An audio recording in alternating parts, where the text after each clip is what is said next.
Amém, meus irmãos, a paz do Senhor Jesus. Vamos nos colocar sobre os pés, vamos orar nesse instante, dar início à nossa terceira aula do Evangelho do Senhor Jesus Cristo, na noite de hoje, concluindo o Evangelho de Marcos e discorrendo sobre o Evangelho sob a perspectiva lucana, segundo o evangelista Lucas. Oremos. Querido Deus e Pai, graças te damos nessa noite, por mais uma vez nos reunir na Tua casa e em torno do Teu santo livro podermos desfrutar do aprendizado, do conhecimento, da ministração que a Tua palavra traz aos nossos corações. Abra nosso entendimento, ilumina, ó Deus, a nossa mente de uma forma especial, a fim de que possamos assimilar, guardar e, ó Deus, sobretudo praticar, viver a Tua palavra, para a glória do Teu nome. Te agradeço pela vida de cada aluno que aqui está presencialmente, os que à distância nos acompanham, quer de perto, quer de longe, que a mão do Senhor sobre todos esteja estendida de uma forma, Pai, abençoadora. Nós rogamos a Ti em nome de Jesus. Amém.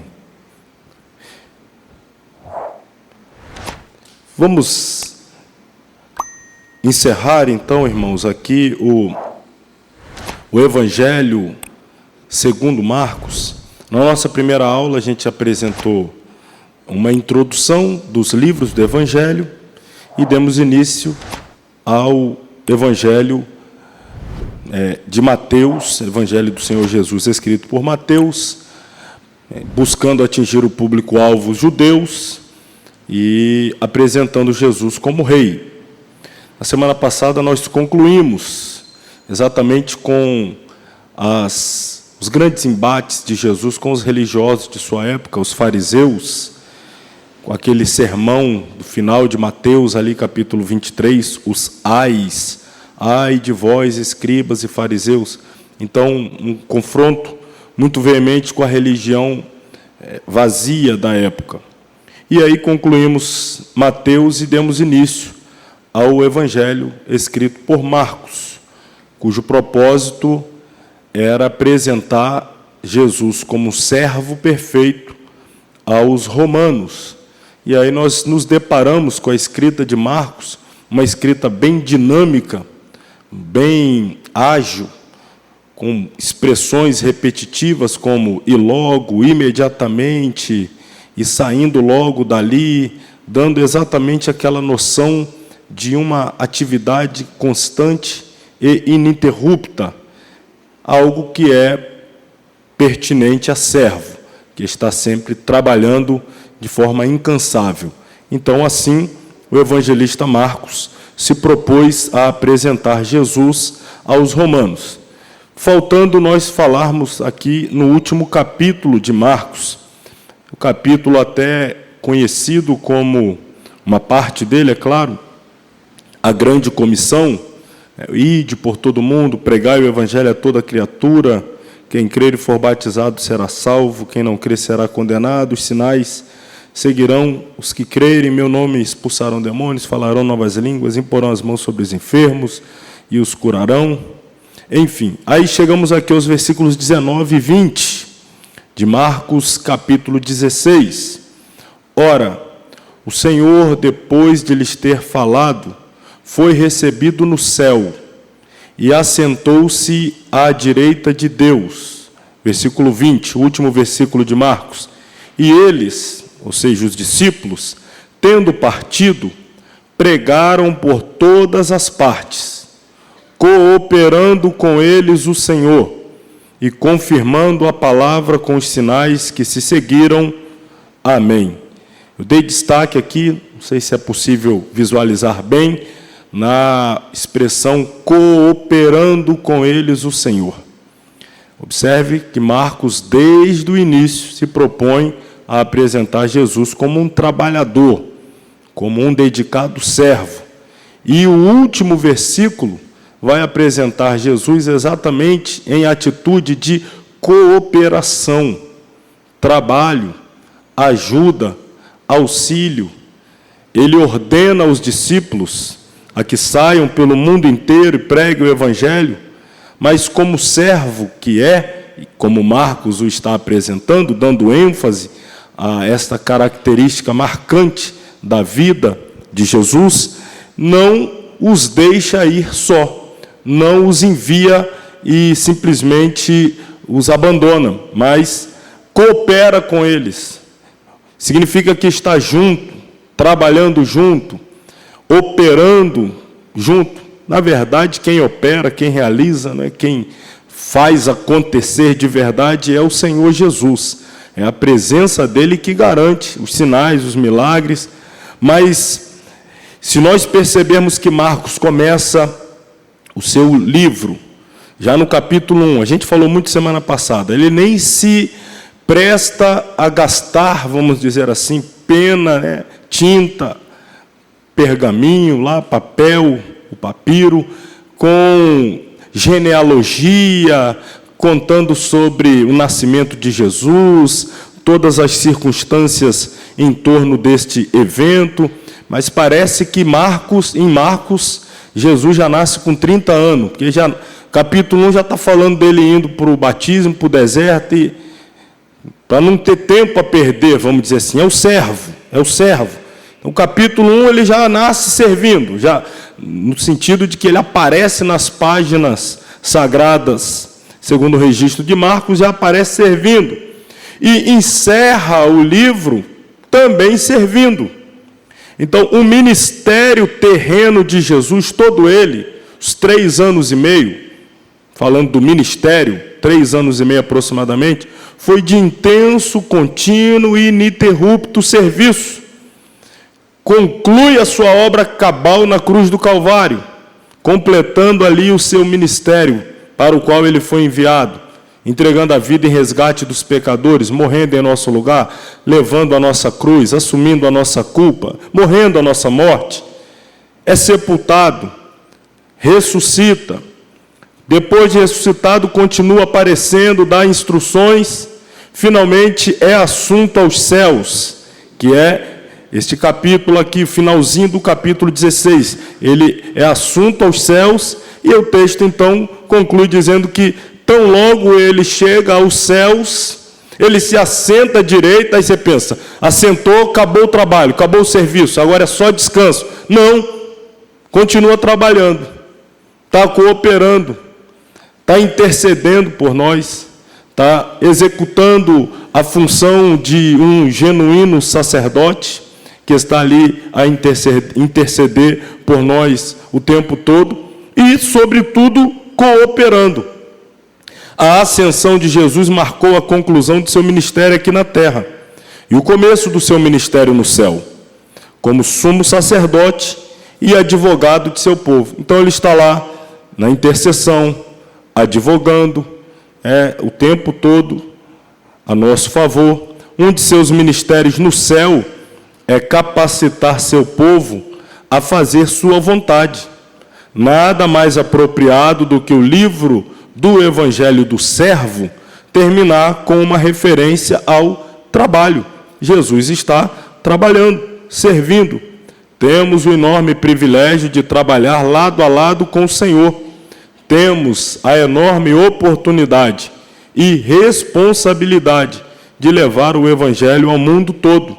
Então, na verdade, ele nos dá uma bênção, ele nos dá uma oportunidade de somarmos com ele na obra que ele realiza por nosso intermédio, e como nós já sabemos, é uma obra que já nasce vitoriosa. A obra do Senhor Jesus é uma obra que a garantia de sucesso é de 100%. Então, nós somos chamados a fazer parte de uma obra que é triunfante, vencedora, e nós devemos seguir o caminho, os passos do servo. O Filho do Homem não veio para ser servido, mas para fazer o quê? Servir. Então, esse é o modelo a ser copiado.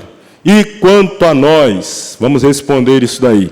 Estamos servindo ou esperando que outros venham nos servir? Como é que nós temos agido no tocante à responsabilidade de imitar o servo por excelência? Então, aqui a gente conclui o Marcos.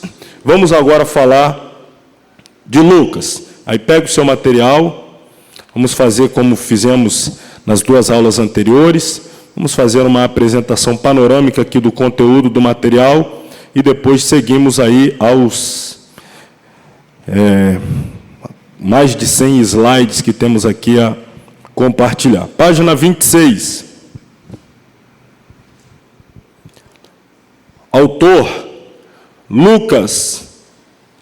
Primeira informação interessante. Um companheiro do apóstolo Paulo. Os escritores cristãos, está aí as referências, né? Não citei, mas estão aí as referências.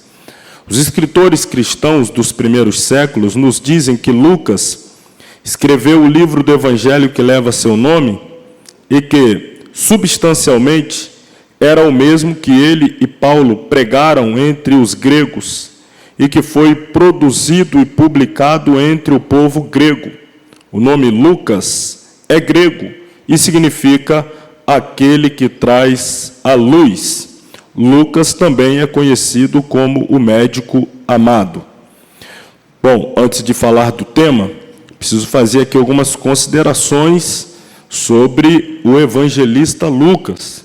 Ele figura entre o seleto grupo de 40 escritores sagrados, inspirados pelo Espírito Santo, para compor obras que constam no cânon sagrado, né, na Bíblia. Então, Lucas e mais aproximadamente aí 39 autores, perfazendo um total de 50 autores humanos, escritores, portanto, foram escolhidos por Deus para serem usados desta forma tão peculiar, a fim de nos deixar registrado, não para nós, mas as gerações que nos antecederam e as futuras, caso hajam, né, a revelação escrita de Deus. Porém, qual é a grande peculiaridade de Lucas? Qual é o grande destaque em torno da pessoa de Lucas?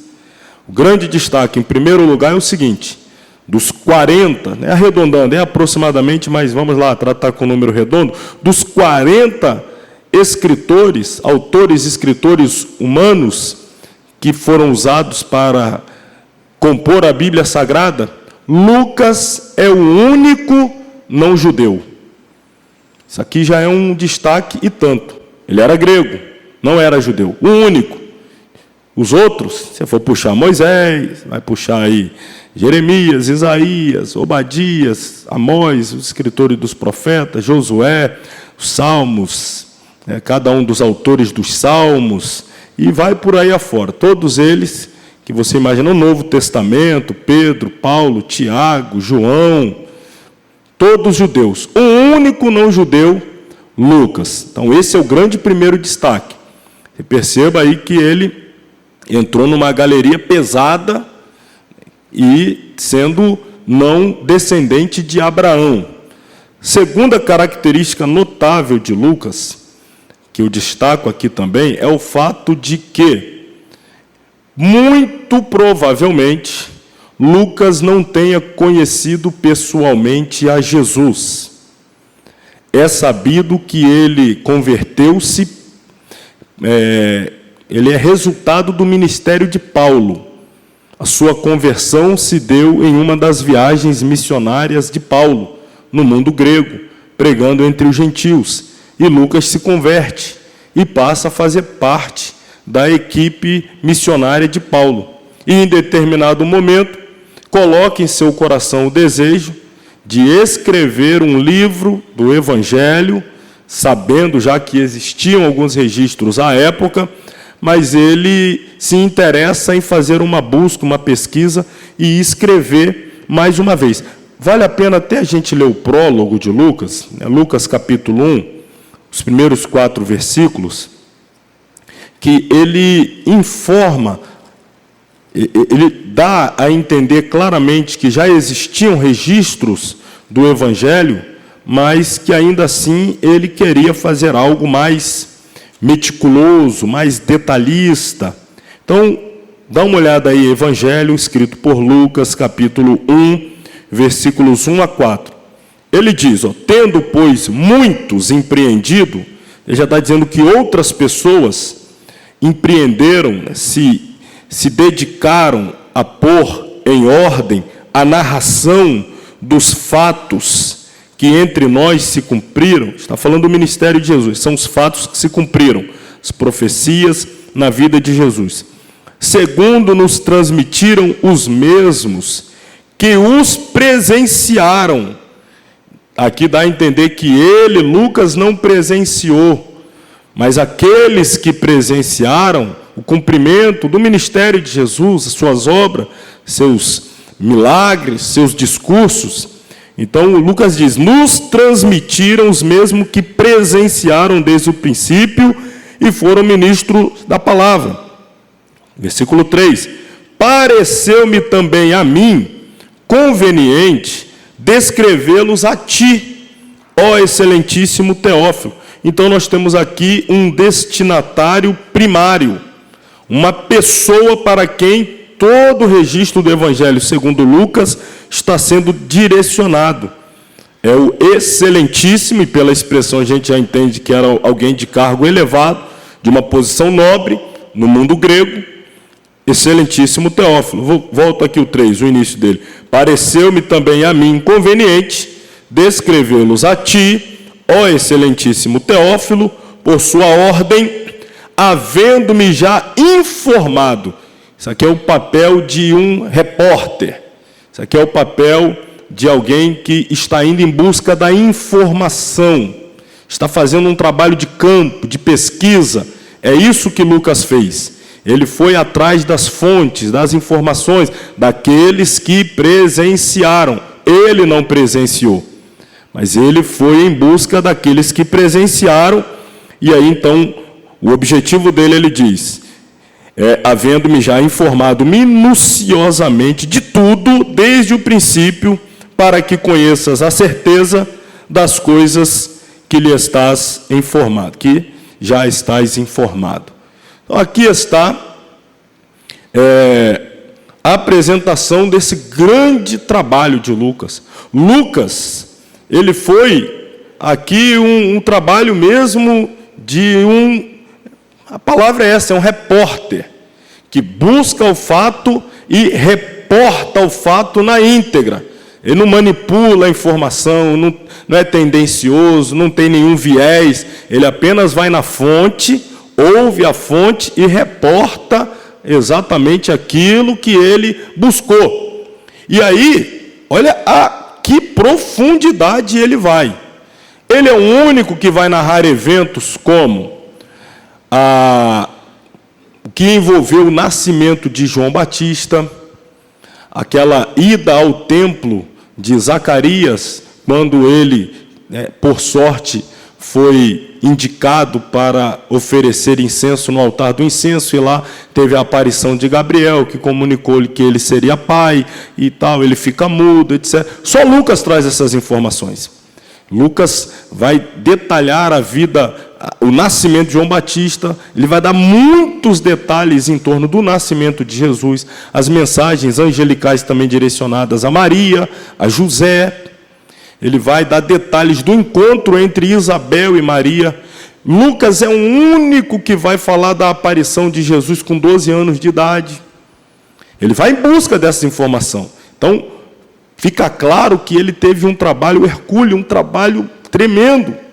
E, ao que tudo nos indica, o financiador desse trabalho, que, claro, um trabalho desse, já nos dias de hoje é dispendioso, à época deveria ser muito caro também, viajar de um lado para o outro em busca da pessoa, encontrar, ouvir, escrever, registrar e tal, até fazer essa organização minuciosa, em ordem. É isso que ele diz que fez, pôs em ordem minuciosamente desde o princípio. Ele é o mais organizado de todos os evangelistas, mais cadenciado, a sua literatura é a mais polida, dado o seu grau de formação. Ele era um médico, tinha uma formação excelente, ele era grego, o mundo era um mundo da cultura grega. Então, enquanto outros de fora da cultura tinham que se inserir na cultura, ele já nasceu filho da cultura grega, então ele já tinha uma formação cultural muito elevada também. Então, Lucas, sem dúvida, ele é o mais preparado culturalmente. Claro que o que mais importa é a ação do Espírito Santo, mas nós não podemos deixar de destacar o fato de que Lucas tinha uma preparação cultural singular, o que Deus usa também. A gente sabe que Deus usa cada um dentro de sua capacidade. Se tem muito, usa muito. Se tem pouco, não significa que não vai usar, mas a própria pessoa talvez terá limitações dada a sua própria condição. Então, Lucas ele faz esse trabalho fantástico, fenomenal. Um trabalho que é em 2 volumes. Ele narra toda a vida de Jesus, desde a encarnação, aliás, até antes, falando das profecias, falando do precursor e tal, mas toda a vida de Jesus em seu corpo físico, e aí depois da ascensão, Lucas retoma no 2º volume, que nós conhecemos como Atos dos Apóstolos, a biografia do corpo de Cristo após a ascensão, com a descida do Espírito Santo, fazendo então da igreja o corpo de Cristo na terra. Aí ele vai continuar a obra do corpo de Cristo na terra, que é Atos dos Apóstolos, né? Toda a história da igreja primitiva. Então ele pega desde a origem até onde ele pôde relatar ali os últimos dias do apóstolo Paulo na prisão romana, finalzinho aí de Atos dos Apóstolos. Então esse é o primeiro grande destaque aqui que a gente precisa pontuar quando se trata de Lucas. O tema: o Evangelho segundo Lucas apresenta-nos uma narrativa histórica que expõe Jesus Cristo como o perfeito homem divino. Lucas escreveu especialmente para o povo grego, cuja missão era melhorar o homem moral, intelectual e fisicamente, e cujo ideal era o homem perfeito. Assim como os judeus fracassaram em obter a salvação por meio da lei e das cerimônias, da mesma maneira os gregos fracassaram em obtê-la mediante a cultura e filosofia. A educação era para os gregos o que a lei era para os judeus, o mestre que os levaria a Cristo. Percebendo sua incapacidade de salvar a humanidade por meio da educação, muitos filósofos gregos viram que sua única esperança de salvação era a vinda de um homem divino. Lucas, para satisfazer a necessidade dos gregos, apresenta Jesus como o perfeito homem divino, o representante, o salvador da humanidade. Esta é uma característica distinta do livro de Lucas, a universalidade da mensagem cristã. Do cântico de Simeão louvando Jesus como luz para as nações, ao comissionamento do Senhor ressuscitado para que se pregasse em todas as nações, Lucas realça o fato de que Jesus não é apenas o libertador dos judeus, mas também de todo o mundo.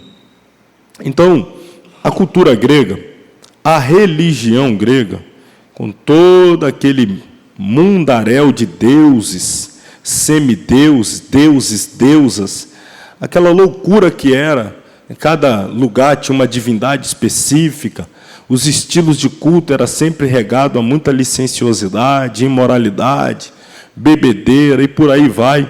Havia uma bagunça dentro do entendimento deles do que era as divindades.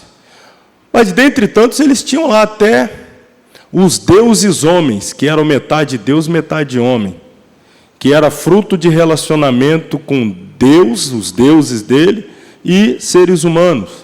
Por exemplo, o tal do Hércules era exatamente oriundo de um relacionamento de Zeus, o grande deus do panteão grego, com uma ser humano. E aí nasce o Hércules, que é metade Deus, metade homem. Então, dentro da cultura grega, e até das aspirações religiosas gregas, que não passavam de invencionice das suas cabeças mesmo, das filosofias e etc., mas, de alguma maneira, eles já entendiam que necessitavam da vinda ou da manifestação de alguém que alçasse a humanidade a um patamar superior àquele que eles conheciam. E o único que poderia fazer isso, nós sabemos, foi Jesus. Por quê?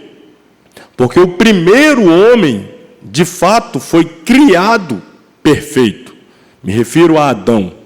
Mas quando peca, ele começa, então, a inserir dentro da sua realidade as imperfeições. E os seus descendentes vão vir também, já desde o nascimento, com imperfeição, com pecado. Já são originados em pecados. Aí, então, vem aquele que Paulo chama de o segundo Adão. Não criado, mas gerado. Então, Jesus também é gerado sem pecado. E vai sofrer as tentações como sofreu o primeiro Adão. Sendo que o primeiro Adão falhou e corrompeu com isso toda a humanidade. Já o segundo Adão, que é Cristo, não falhou. De maneira que ele pode agora abrir um caminho para a restauração de toda a humanidade. E nós estamos seguindo esse caminho. Chegará o dia que alcançaremos a perfeição, que é quando o arrebatamento acontecer.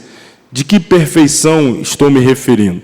Estou me referindo a um corpo glorificado, estou me referindo a um corpo que não é mais escravo do pecado, não sofre mais o dano do pecado, estou me referindo ao corruptível se revestindo de incorruptibilidade, ao mortal em virtude do pecado, não sendo mais alvo da morte, que é o salário do pecado, mas o mortal se revestindo de imortalidade.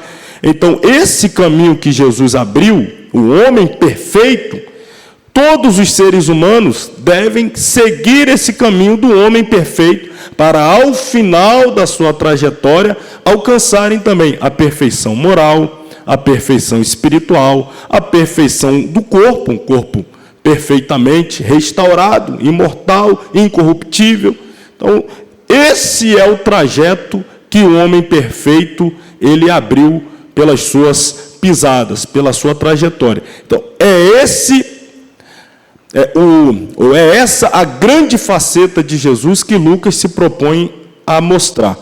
Mais uma vez, a gente entende que é em virtude do público-alvo. Está escrevendo para os gregos, então ele lança toda a luz sobre esta particularidade de Jesus. Marcos lança a luz sobre o serviço, Mateus lança a luz sobre a messianidade, e agora estamos aqui olhando Jesus sob a perspectiva da perfeita humanidade. Até o texto áureo, aí, o versículo-chave de Lucas, já apresento aqui, está lá em Lucas 19:10, o Filho do Homem. E ele vai ser apresentado aqui sempre Filho do Homem, para conectá-lo à humanidade. O Filho do Homem veio fazer o quê? Vocês estão conseguindo ler aí, não? Tentar de novo. O Filho do Homem veio... Isso fala da restauração da humanidade, que se perdeu, que se corrompeu. E ele veio para restaurar. Foi enviado justamente para buscar. E é por isso que ele andava no meio dessa turma. E o pessoal ficava perguntando, por que que ele anda com publicanos, meretrizes? Por que que ele anda com pecadores? Ué, ele veio restaurar quem? Os pecadores. Como é que ele vai restaurar os pecadores se não andar no meio dos pecadores? Ele estava lá justamente para restaurá-los. Não se contaminou. Muito pelo contrário, influenciou a vida de todos os pecadores com quem ele interagiu, mas não sofreu influência de nenhum deles.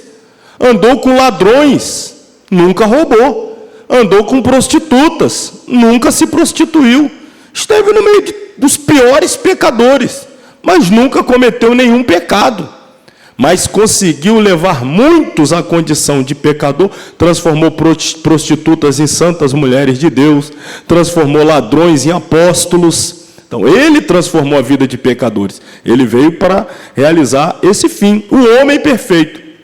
E Lucas, ele diz que o trabalho dele foi minucioso desde o princípio, né? E foi mesmo, porque nós vimos lá em Mateus, que Mateus traça a genealogia de Jesus, de forma voltando, né, retrocedendo. Então ele traça a genealogia de Jesus voltando. Estou falando de Mateus, traça a genealogia de Jesus voltando até quem? Até Abraão. E Lucas traça a genealogia de Jesus voltando até onde? Até Adão. Olha que trabalho. Fazer a árvore genealógica até Adão. Está aí no capítulo 3 de Lucas.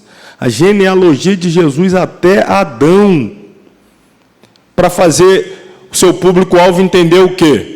Esse que eu estou apresentando, ele é filho de Adão, descendente de Adão. Por meio de Maria, claro, né? Por meio de Maria. Mas ele não traz a semente corrupta, pois foi gerado pelo Espírito Santo. Ele é o segundo Adão, mas é apontado a genealogia dele até Adão. Vamos voltar ainda aí no nosso material. Para quem foi escrito? O Evangelho segundo Lucas é dirigido aos gregos em particular. O Dr. Gregory afirma ser ele ideal para os gregos por vários motivos. Primeiro motivo, pelas qualificações do autor. Acredita-se que Lucas foi um grego de grande instrução, como indica o seu estilo e o fato de ser ele médico. Em segundo lugar, pelo arranjo da obra. É esse registro do Evangelho a história mais metódica das palavras e das obras de Jesus. A leitura cuidadosa revela passagens escritas por um pensador a um povo filosófico e dado à meditação. Terceiro, pelo estilo. O livro do Evangelho escrito por Lucas exerce peculiar atração por sua eloquência poética. Note os cânticos reproduzidos no primeiro capítulo. Por todo o livro, encontramos os discursos de Jesus, em contraste direto com o livro de Marcos, que acentuou as obras de Jesus em vez de suas doutrinas. Aqui é um detalhe também comparativo muito interessante. Marcos quase não narra discurso nenhum de Jesus. Quase não narra nenhum sermão, nenhuma pregação, nenhum discurso. Só um ou outro, mas ainda assim ele reduz, ele resume. Por quê? Porque ele está escrevendo para um público que valoriza trabalho, serviço, os romanos. Então ele realça o Jesus servo e não dá muita ênfase ao Jesus intelectual, sábio, que tem discursos eloquentes, né, recheados de sabedoria, de inteligência fora do comum. Então Marcos não se importa tanto com isso. Já Lucas, por sua vez, como está escrevendo a um povo que valoriza a cultura, a sabedoria, a inteligência, então ele dá ênfase aos grandes discursos de Jesus, principalmente as suas parábolas. Nós vamos daqui a pouquinho dar uma olhada aqui em algumas parábolas que só Lucas registra, mais nenhum outro.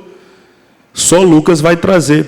Só a título aqui de apresentação, a parábola do bom samaritano, a parábola do juiz iníquo, a parábola do filho pródigo. Só Lucas traz, nenhum outro evangelista traz.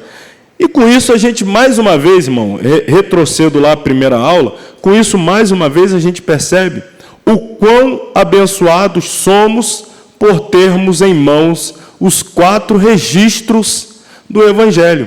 Porque a gente consegue olhar para essas 4 facetas. A gente não consegue ver Jesus sobre um único prisma, mas nós podemos vê-lo sobre os 4 prismas. Se você tem interesse em se aprofundar na vida de serviço, você vai optar por ler Marcos. Agora eu quero dar uma olhada mais na vida dos discursos, você vai optar por Lucas. Não, eu quero agora perceber mais os cumprimentos proféticos na vida de Jesus, você vai lá para Mateus. Eu quero realçar a divindade, você vai para João. Você tem essa opção. Nós temos essa opção. Então a gente percebe mais uma vez que os livros do Evangelho, em momento algum, se contradizem. Em nenhum momento. Não há contradição, não há choque. Mas se completam. O que um disse, o outro achou por bem não dizer. O que o outro resolveu dizer, o daqui não tinha dito. E a gente tem as 2 informações, então somos abençoados por termos aí essa completude. Voltando, 4º lugar, ele fala das omissões. Partes distintamente judaicas foram omitidas. Pouco ou nada se diz acerca das profecias. Lucas não tem interesse em dar ênfase a essa questão, porque o público-alvo dele não tem interesse de saber sobre isso. O versículo-chave está aí. Filho do homem veio buscar e salvar o que se havia perdido. O esboço de Lucas está dividido em 4 tópicos, com vários subtópicos. Temos a introdução, que eu já até li a introdução hoje, que é o versículo 1 ao 4. Depois, Lucas vai dedicar o capítulo 1 e o 2 todinho para narrar o advento, a vinda do Filho do Homem, anúncio a Zacarias, anúncio a Maria, anúncio o nascimento de João, o nascimento de Jesus, a apresentação, a infância. O Lucas é metódico. Depois começa o ministério itinerante do Filho do Homem. Segunda parte, capítulo 3 ao capítulo 19. Lucas dá muita ênfase à preparação que Jesus passa para iniciar o ministério. E depois inicia o ministério na Galiléia, o ministério na Judéia e o ministério na Pérea.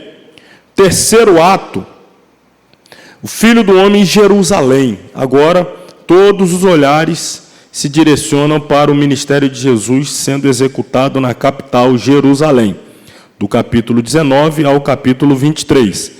A chegada na cidade, o debate com os líderes, o ensino para os apóstolos, o sofrimento como um criminoso e a morte na cruz. Finalmente, o último capítulo, 24, a vitória do Filho do Homem, conquistador da morte, encorajador de esperança, padrão da vida ressurreta, o mestre do serviço. Temos aí na sequência uma visão panorâmica, não é? E eu tenho feito sempre com vocês aí, dado a lição de casa para que vocês possam ler um pouquinho em casa, então vou deixar vocês lerem essa parte final. Eu quero só mencionar ainda, vai ser bem rápido, as páginas, na página 32, 33, por exemplo, Lucas, ele dá muita ênfase também à ação do Espírito Santo. Então, nós temos uma pneumatologia sob a visão de Lucas muito importante. Lucas, ele enfatiza bastante a ação do Espírito Santo, lógico, tanto no Evangelho escrito por ele, quanto lá em Atos dos Apóstolos. Perceba que ele dá bastante ênfase ao Espírito. Então, só rapidinho citando aqui, na página 32. Ele vai falar de João Batista cheio do Espírito Santo, ele vai falar de Jesus sendo concebido pelo Espírito Santo, ele vai falar sobre Isabel, a mãe de João Batista, possuída pelo Espírito Santo e profetizando, Zacarias, o pai de João Batista, também cheio do Espírito Santo, profetizando. Ele vai falar sobre o Espírito Santo, sobre Simeão, quando vai apresentar Jesus. Simeão recebe também uma revelação pelo Espírito Santo. Simeão é dirigido ao templo pelo Espírito Santo.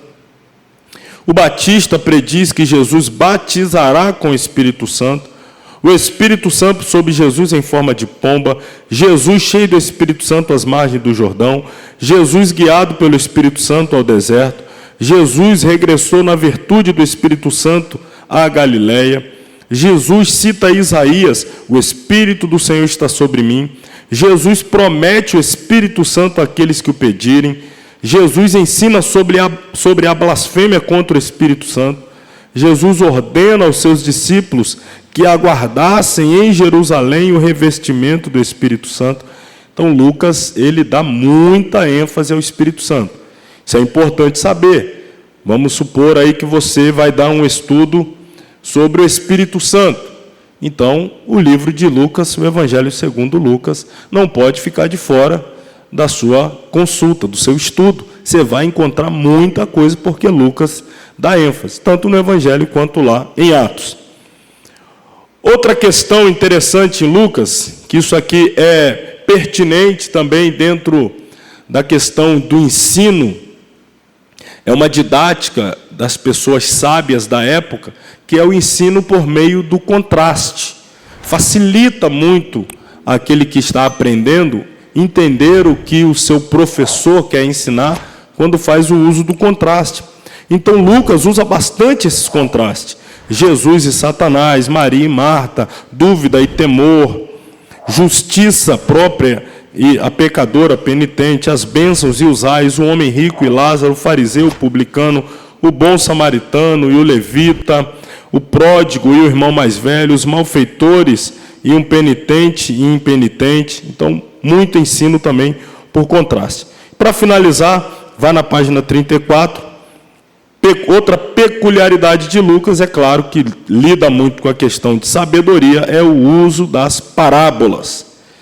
Aqui tem algumas parábolas exclusivas do Evangelho segundo Lucas. Exclusivas. Quais são elas? Os dois devedores, o bom samaritano, o amigo importuno, a parábola do rico insensato, a figueira estéril, o convidado ambicioso, a torre não acabada, o combate precipitado, as parábolas da graça, a grande ceia, o administrador infiel, o rico e Lázaro, a parábola do serviço adicional, o juiz iníquo, o fariseu publicano e a parábola das 10 minas. Então perceba também quanta coisa exclusiva, né, nós encontramos em Lucas, daí a importância de estudá-lo também para termos uma visão mais completa da pessoa de Jesus. Dito isso, deixar o material de lado agora, vamos aos slides, vamos continuar falando da visão que Lucas nos traz de Jesus Cristo, sempre com essa perspectiva de homem, filho do homem, homem perfeito. Então, Lucas apresenta Jesus dessa maneira: Jesus Cristo, enerios tu antropo, homem. Bastante da humanidade de Jesus vai ser revelada em Lucas. Distinções do livro de Lucas. Primeiro, trata-se do livro dos melhores registros do Evangelho de Jesus. O que eu quero dizer por melhores registros? É a questão de ser minucioso, é a questão de ser detalhista. Lucas, ele evita passar por cima de alguns pontos, ele quer dar detalhes. Então, se você gosta de detalhes, Lucas é o registro dos detalhes. Ele é minucioso. Lucas detalha fatos pertinentes a promessas e nascimento de João Batista e Jesus. Só Lucas nos dá informação sobre o nascimento de João Batista. Os pais dele eram idosos, eram descendentes de Levi, inclusive sua mãe da linhagem de Arão. Só por intermédio da informação meticulosa, minuciosa de Lucas, é que nós sabemos sobre o que aconteceu com João Batista quando se depara com o anjo Gabriel, ali no altar do incenso, das mães, tanto de João Batista quanto de Jesus, se encontrando e sendo cheio do Espírito Santo ali desde o ventre. Toda essa ação são os detalhes que os outros evangelistas não julgaram importante, mas Lucas não deixou passar. Então, aí, como já antecipei, né, o livro registra os nomes dos pais de João Batista, Zacarias e Isabel. Outro ponto importante em Lucas, já falei muito, são as parábolas, do grego, parabolê ou paravolê, das 35 parábolas. Se você juntar os 4 evangelistas, você vai encontrar 35 parábolas. Destas 35, 19 encontram-se somente em Lucas. Ou seja, mais da metade só em Lucas. Então imagina que você vai dar uma série de estudo às parábolas de Jesus. Qual o livro que não poderá faltar? Lucas.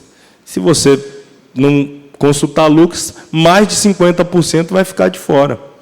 Mais da metade. Lucas dá ênfase às parábolas. Nós vamos falar daqui a pouco aqui algumas delas.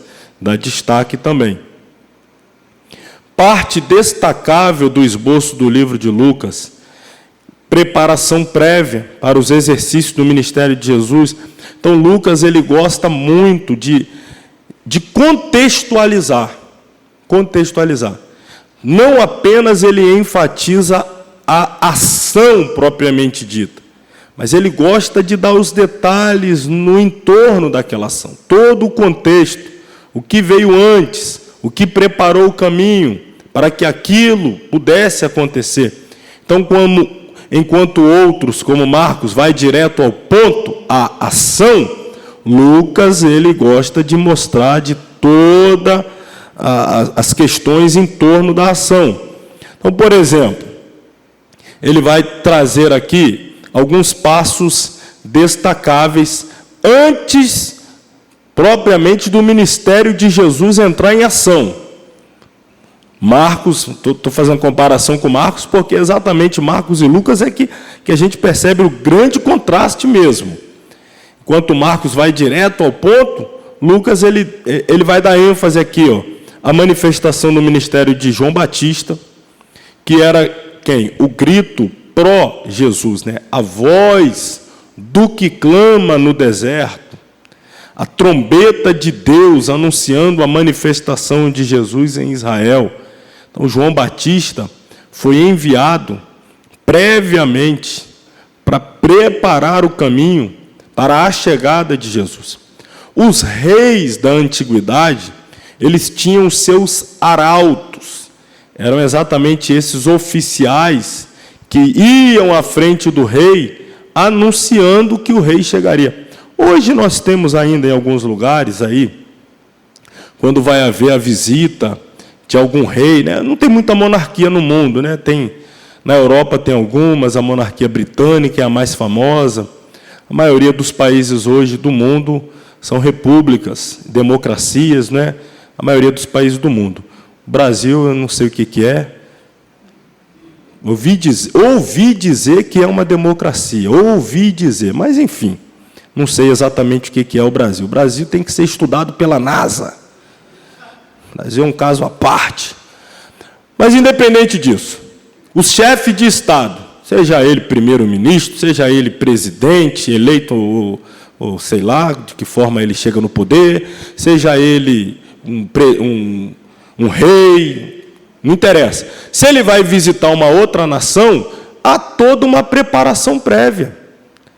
Vai agentes, às vezes, do serviço secreto, prepara o lugar, vê se por onde ele vai passar não tem umas bombas instaladas, se a segurança é boa mesmo e tal. Tudo isso é feito com o objetivo de preparar o caminho para a chegada daquela autoridade ao determinado lugar para onde ele está indo.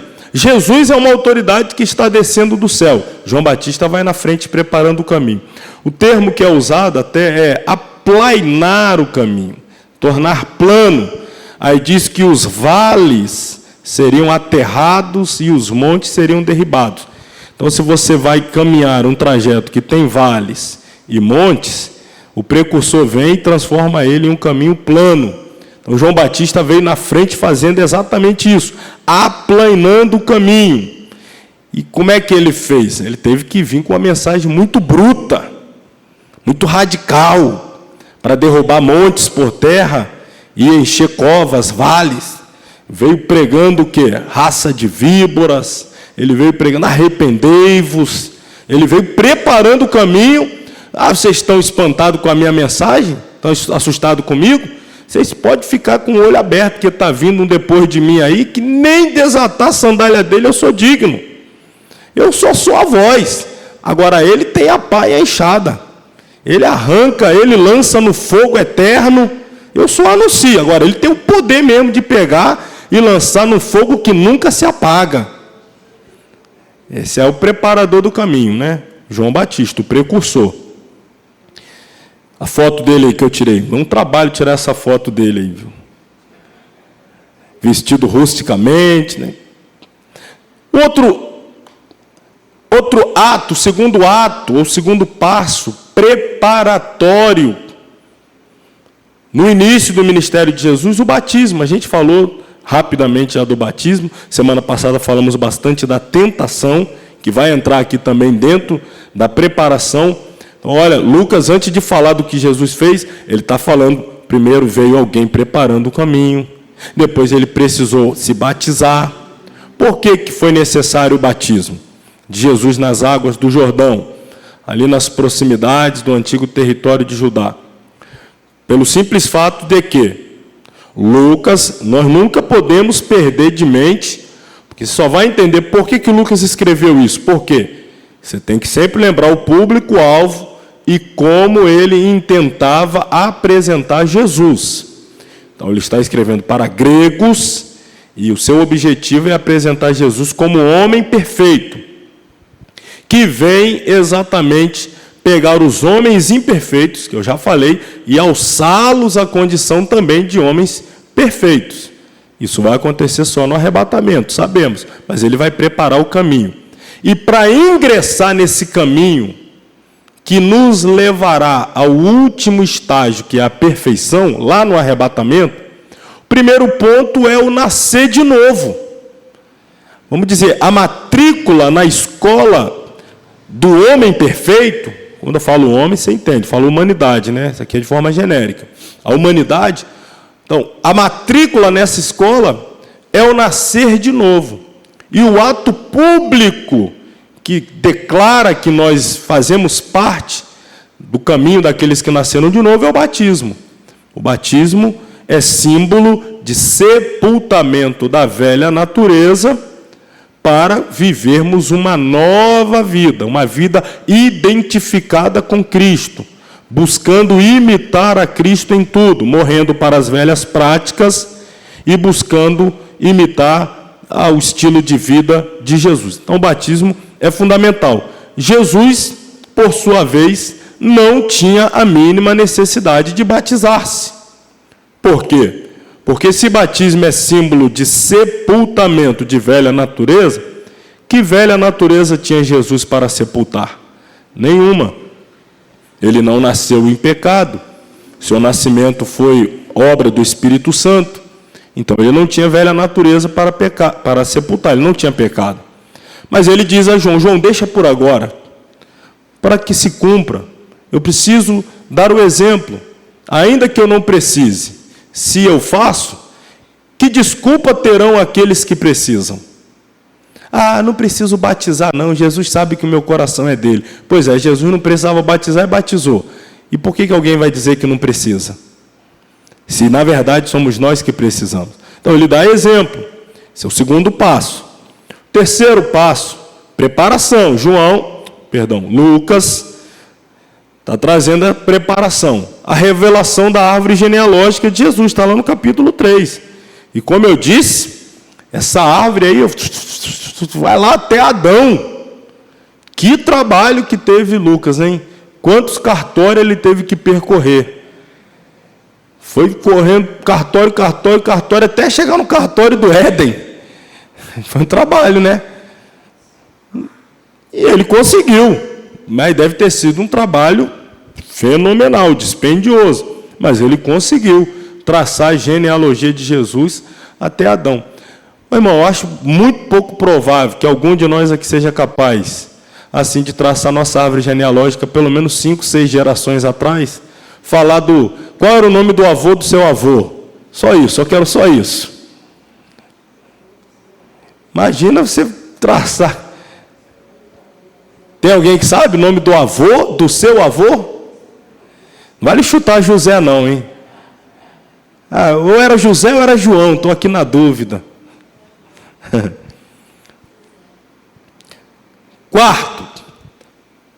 Quarto passo. Aí vem então a experiência espiritual prática de Jesus diante do diabo no deserto. Estou dizendo aqui que Lucas, ele dá ênfase à preparação.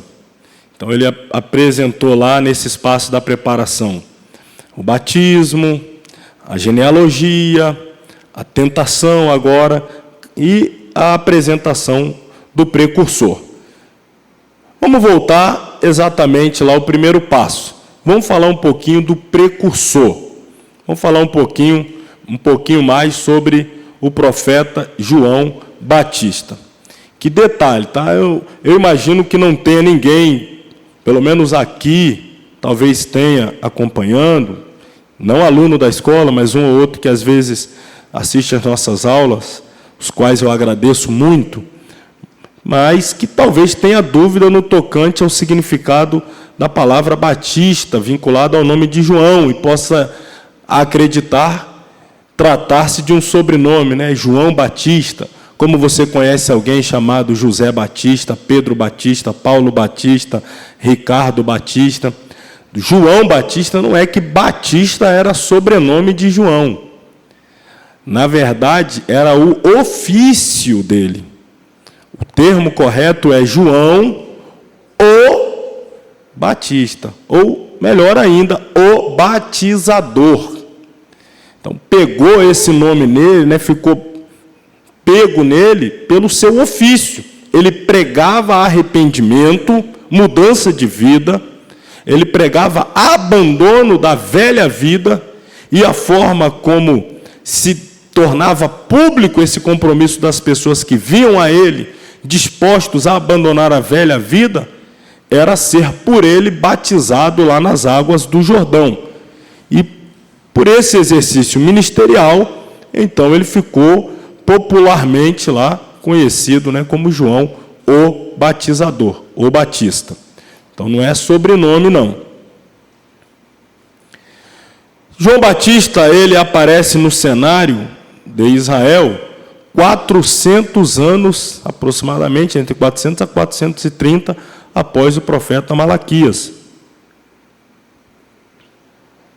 Então, ele tem um papel fundamental de rompedor do silêncio. 4 séculos de silêncio. E quando Deus resolve voltar a falar por intermédio de alguém, por intermédio de um profeta, este é João Batista. E Deus já volta a falar, falando o quê, não é? Falando o quê? Arrependei-vos, raça de víbora, quem vos ensinou a fugir da ira vindoura? Então está aqui o nome dele, Ioannes Baptistes, que significa aquele que batiza, ou o batizador. Seguindo ainda com a biografia de João. Só Lucas traz esses detalhes, ó. Versículo 5, capítulo 1. Existiu no tempo de Herodes, isto é, Herodes Magno, Herodes o Grande. Aliás, que vale a pena eu dar uma pausa aqui também para falar de novo do Herodes. É um outro cuidado que nós devemos ter quando vamos nos referir ao Herodes. Herodes era um título, era a dinastia de uma família, os herodianos. O primeiro e o mais poderoso, vamos dizer assim, o mais destacado deles, recebeu o nome de Herodes Magno, que significa o grande, assim como Alexandre Magno, Alexandre o Grande, lá nos anos 300 a.C., na própria Grécia. Então, Herodes Magno era Herodes o Grande. Ele foi posto por Roma como rei de toda aquela região ali da atual Palestina, misturando ali Palestina, Israel, Jordânia, onde hoje é todo aquele território, um lado do Jordão, o outro lado, norte e sul. Então, nos dias de Jesus, o que era Galiléia, Samaria, Judéia, e o outro lado, Decápolis, Pérea, tudo aquilo ali estava sob a dominação de Herodes o Grande. Quando João Batista nasce, era ele que reinava. Quando Jesus nasce, era ele que estava reinando em toda aquela região, colocado por Roma. Vamos lembrar que o império era o romano. Roma colocava os seus procuradores em todo o território sob sua jurisdição, e esses ficavam responsáveis por arrancar os impostos do povo e mandar a parte que era pertencente a Roma. Se tentasse alguma insurreição ali, Roma vinha com todo o seu exército, derrotava, retirava o cidadão, colocava outro no lugar, e o tal ficava responsável por manter uma certa tranquilidade, paz no lugar, e, sobretudo, a cobrança dos impostos e o envio do dinheiro para o César. Então, Herodes o Grande fazia isso muito bem. Aí ele ficou com medo de perder o trono, quis perseguir Jesus no afã de matá-lo e tal. O anjo anuncia isso a José. José, Maria e Jesus fogem para o Egito. Ficam lá aproximadamente 4 anos. O Herodes o Grande morre. Quando Herodes o Grande morre, ainda um pouco antes de morrer, ele pega todo o território de Israel. Deixa eu ver se eu tenho um mapa aqui para frente. Tá. Vou usar esse mapa aqui só para... Então, aqui está todo o território de Israel, está aqui o Rio Jordão, descendo e desaguando aqui no Mar Morto. Então, ele pega aqui esse território aqui, ó, e faz como se fosse uma cruz. Aqui. Ele divide em 4 partes. Cada parte passa a se chamar tetrarquia, dividido por 4. Então, uma tetrarquia, outra tetrarquia, outra tetrarquia e outra tetrarquia. O que ele fez, então? Ele deu uma parte para cada um dos seus filhos. Uma tetrarquia, outra tetrarquia, outra tetrarquia, trava-língua, né? Outra tetrarquia. E aí, um dos seus filhos, que ficou com a região da Judéia, principal ali, tinha o nome de Herodes Antipas. Ó, é outro Herodes, Herodes Antipas. Um dos seus filhos que ficou com a região, por exemplo, lá da Itureia, lá do outro lado, era Herodes Filipe, mais conhecido como Filipe mesmo, mas era também da família dos Herodes. Esse Herodes Antipas, esse segundo Herodes, o filho de Herodes o Grande, foi o que casou com uma Herodias, olha que nome, né? Vai se bagunçando tudo. E foi ele que mandou arrancar a cabeça do João Batista. Por quê? Porque o João Batista denunciou que esse Herodes Antipas tinha tomado a Herodias do irmão dele, que era o Herodes Filipe. Casou com a esposa do irmão. E aí o João Batista, não te é lícito casar com a esposa do teu irmão. Se fosse caso dele ter morrido e você assumir, era tal da lei do levirato e tal, mas ir lá e tomar a mulher do teu irmão, casar com ela. Aquela turma era bagunceira mesmo, era pecadora, pervertida, a turma dos Herodes. Então, esse Herodes Antipas, foi ele que matou João Batista, arrancou a cabeça de João Batista. Passado um tempo, morre esse Herodes Antipas e entra no lugar dele um terceiro Herodes, que é chamado Agripa I, Herodes Agripa I. Esse terceiro Herodes aqui da linhagem, nós vamos encontrá-lo lá em Atos dos Apóstolos, por exemplo, mandando prender Pedro, arrancando a cabeça também de Tiago, decapitando Tiago na prisão. Já é um terceiro Herodes, chamado de Herodes Agripa I. Depois nós temos um quarto Herodes, chamado de Agripa II, vai estar lá no finalzinho de Atos. Este está na prisão em que Paulo vai lá se encontrar com ele e contar como se deu a sua conversão e tal. É a esse Herodes, o quarto dessa linhagem, portanto, o Agripa II. Então, nós temos Herodes o Grande, Herodes Antipas, Agripa I, Agripa II, todos Herodes. Estou chamando a sua atenção, por quê? Senão, irmão, você está lendo o texto lá. O Herodes quer matar Jesus. Aí depois é anunciado que ele morre, quando Jesus tinha 4 anos. Naturalmente, João Batista também tinha 4 anos, um pouco mais aí, 6 meses de diferença. E daí a pouco você lê que Herodes matou João Batista, você fala, meu Deus, o homem era ruim mesmo, voltou para matar o João Batista. Mas é outro, né? Então, esse cuidado aí com os Herodes. Esse aqui é o grande, o magno, rei da Judéia, sul de Israel. Nesse tempo, havia um sacerdote chamado Zacarias, da ordem, isto é, da turma de Abias, e cuja mulher era das filhas de Arão. Se não fosse Lucas, nós não saberíamos dessa linhagem sacerdotal de João Batista aqui. Que ele era filho de um sacerdote, que a sua mãe era da linhagem do sumo sacerdote Arão.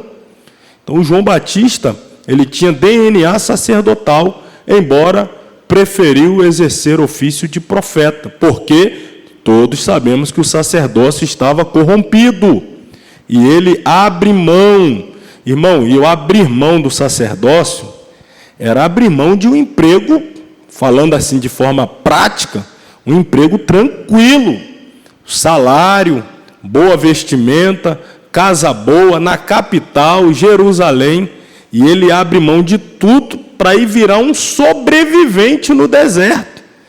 tendo que ter pele de camelo para se vestir e indo em busca de gafanhoto e mel silvestre para se alimentar. Mas por que ele toma essa atitude? Para não ter o seu ministério comprometido, para não estar alinhado com a corrupção. Ele abre mão de tudo para ter consciência tranquila e liberdade de profetizar em nome do Senhor, porque ele não tem, no popular diríamos aí, rabo preso, com ninguém. Ele não tem nada que desabone a sua conduta. Ele abre mão de todos os direitos para poder permanecer intacto na sua integridade e na sua vida moral. Quando é dito aqui que o seu pai era sacerdote da linhagem de Abias, quem era esse? Era um ilustre antigo sacerdote, um ancestral aqui de Zacarias, o pai de João Batista. No passado, lá no Velho Testamento, Abias chefiou a 8ª das 24 turmas em que Davi subdividiu os sacerdotes. Então, tudo isso aqui a gente tem que entender. Quando Davi quis construir o templo, Deus o proibiu. Por quê? Porque as mãos dele eram sujas de sangue. Falou, você não vai construir o templo para mim. O que vai ser gerado de ti construirá. Mas Davi, ele pensou, eu não posso construir o templo, Deus não permitiu. Mas eu vou fazer o quê? Eu vou angariar todo o ouro necessário, toda a prata, todo o cobre, os utensílios de ouro, eu já vou arrecadar o ouro, os utensílios de prata, eu já vou arrecadar a prata, os utensílios de madeira, de pelos preciosos, de pele, de texugo, de não sei o que. Ele preparou tudo. Eu vou organizar a ordem do culto, da adoração, as turmas dos sacerdotes. Haviam vários sacerdotes. Sumo sacerdote, só um, que entrava no Santo dos Santos uma vez ao ano. Agora, sacerdotes, para trabalhar ali no lugar santo, o altar do incenso, altar do holocausto do lado de fora, mas ainda no lugar santo, a mesa dos pães da preposição, o candelabro, e do lado de fora, a pia e o altar do holocausto, muitos sacerdotes, muitos. E o trabalho ali era contínuo e ininterrupto. Então, o que Davi fez? Davi organizou as turmas. É como se fosse escala. Olha, segunda-feira, o sacerdote da família tal vai ter a responsabilidade. Na terça-feira, da família tal, e na outra semana. Com o tempo passando, isso foi aumentando a quantidade de sacerdotes. Então, essa escala ia ficando cada vez mais escassa. Não é mais só a segunda-feira e o outro na terça. Agora um vai cair a escala dele de mês em mês. Daí a pouco a coisa amplia mais. Quando chegou nos dias de Jesus, tinha sacerdote que tinha que tirar na sorte e ia oficiar uma vez na vida. Quando saiu a vez do Zacarias, ele já era um idoso. E aí caiu por sorte para ele e ia oferecer incenso no altar do incenso. Então era raro às vezes, porque tinham muitos sacerdotes. E aí o trabalho acabava que era menor a quantidade de trabalho para a quantidade de sacerdote. E aí saiu a vez do pai do João Batista para entrar no lugar santo e oferecer a oferta lá no altar do incenso. Foi quando o anjo Gabriel se apresenta ao lado dele e traz, então, a revelação do nascimento de João Batista. Então, tanto Isabel, que era mãe, quanto o seu filho, João Batista, procediam da tribo de Levi e da casa de Arão. Então, o João Batista era de linhagem sumo sacerdotal. O que acontece? Jesus, quando ele vai começar o seu ministério, o que eu estou apresentando aqui? Lucas, ele dá prioridade aos atos preparatórios, atos prévios. Ele gosta de contextualizar. Então, para que Jesus pudesse dar início ao seu ministério, o ministério do Messias, o ungido, aquele que tem a tríplice unção de profeta, sacerdote e rei, ele precisava ser autorizado por um ministro, por um profeta, por um sacerdote já em exercício. Jesus poderia ir ao templo, mas ele preferiu ir ao deserto. Ele poderia ir buscar a aprovação do Caifás, do Anás, mas ele entendia que aquele sacerdócio lá era corrompido, ele sabia disso. O sacerdócio que ainda não havia sido corrompido, não se corrompeu, e que, além de sacerdote da linhagem de Arão, também era profeta, era João Batista. Então, Jesus vai até João Batista para ser por ele batizado. Então, ele era um levita da casa de Arão, ministérios dele, profeta e, mais destacável aí, precursor do Filho de Deus. Plataforma ministerial, aquele mapa que eu usei, eu mostrei aqui o Mar da Galileia, aí desce o Rio Jordão, deságua aqui no Mar Morto, desse lado aqui está a Judéia, aqui no meio Samaria, aqui no norte Galileia, aí do lado aqui vem Decápolis, aqui Tureia e tal. João Batista batizava aqui às margens do Jordão, no deserto da Judéia. Então, mais ou menos aqui, próximo ali do Mar Morto. Ali era onde ele batizava. Qual era o estilo dele? Rústico, campestre. Este João tinha sua veste de pelo de camelo, cinto de couro em torno dos seus lombos, alimentava-se de gafanhoto e mel silvestre. Esse mel aí é aquele que as abelhas utilizavam diversos tipos de flores para produzi-lo. Portanto, era rico em minerais. Quem eram os desafetos de João? Herodes, dá para você ler aí o sobrenome? Herodes o quê? Antipas. Não é mais o Herodes Magno, Herodes o Grande, já é o Antipas. E o outro desafeto, a Herodias. Por que era desafeto? Porque João Batista os denunciou, o adultério deles. Eles se uniram, sendo que ela já era casada com a irmã do Herodes Antipas. E João falou, não é lícito você tomar a esposa do teu próprio irmão. Não seria lícito a de ninguém, menos ainda do seu próprio irmão. Era o nível da baixaria dos Herodes, da baixeza moral daquela turma. O Herodes Antipas, apesar desse confronto duro, ele ainda temia João. Primeiro, porque ele sabia que João, de fato, era um profeta enviado por Deus.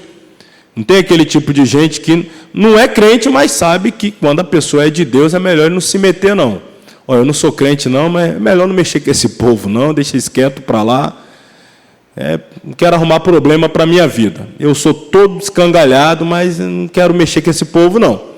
Então, o Antipas era mais ou menos esse tipo aí. Eu sou todo errado, mas eu sei que esse camarada aí é homem de Deus e se eu mexer com ele, eu vou arrumar problema. E também ele tinha medo da retaliação popular, porque sabia que todo o povo tinha João na mais alta estima, também como um homem, um profeta de Deus. Razão pela qual esta ilustre figura aqui se viu obrigada a armar ali um cenário terrível de sedução para poder ter aquilo que ela queria, que era João Batista morto. Então, qual é a sua atitude ardilosa? Olha o nível dessa turma. A Herodias, que tinha uma filha por nome Salomé, devia ser uma adolescente aí para jovem, muito provavelmente resultado do seu casamento lá com Herodes Filipe, o irmão do Antipas. Então, está posto que a Salomé era sobrinha do Herodes Antipas, mas em uma dada festa lá no palácio, o que a Herodias faz? Pede a filha dela para que faça uma dança sensual para seduzir o tio, o Herodes Antipas, a fim de que ele oferecesse a ela qualquer coisa. E foi o que aconteceu. Olha o ardid dessa mulher. Era casada com um homem, manda a filha ir lá dançar para o homem, para seduzir o homem, para com isso garantir a cabeça do profeta. Para você saber o tipo de reunião em que pessoas se metem para pedir cabeça de profetas. Você acha que é que tipo de gente que se reúne para querer arrancar a cabeça de profeta? Para querer queimar profeta, falar mal de profeta, tentar tirar o altar o microfone da mão do profeta. Você acha que é que tipo de gente que faz isso? Estou te mostrando que tipo de gente é aqui. É essa turma aí. O estilo da mensagem, mensagem acusatória. Acusou o pecado de Herodes Antipas contra o casamento de Herodes Filipe com Herodias. Então o Antipas foi lá, tomou a Herodias da mão do seu irmão, casou com ela. Porquanto o mesmo Herodes, isto é, Antipas, mandara prender a João e encerrá-lo, manietá-lo no cárcere, era o sistema prisional da época, além de ficar preso numa espécie de buraco, num subsolo, ainda ficava com a algema na mão e nos pés. E por quê? Por causa de Herodias, a mulher de Felipe, que ele tomou, seu irmão, porquanto tinha casado com ela. O texto diz, Herodias, a mulher do Filipe, e ele casou com ela, mas não era a mulher do irmão dele. Pois é. Pois João Batista dizia a Herodes, não te é lícito, isto é, não é permitido, segundo a lei de Deus, possuir a mulher de teu irmão.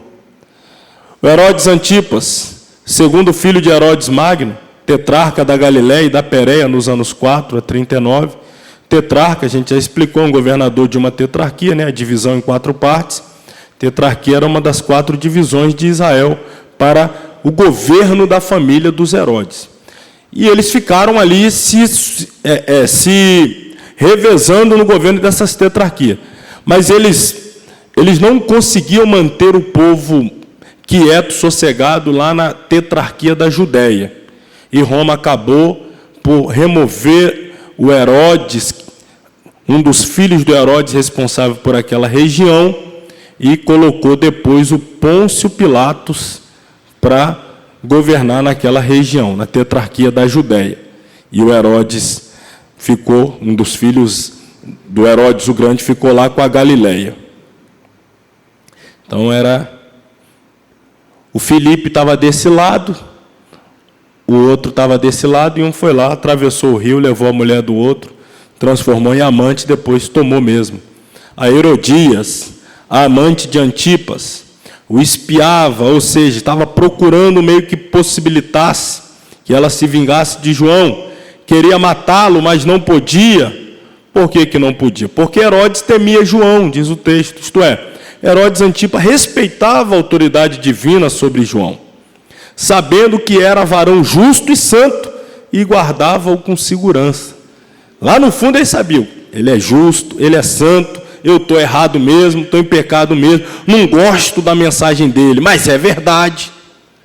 Ele me confronta no meu pecado, e isso me irrita, mas fazer o quê? É verdade o que ele fala. E só tem um jeito, quando a verdade te irrita, é matar o mensageiro da verdade.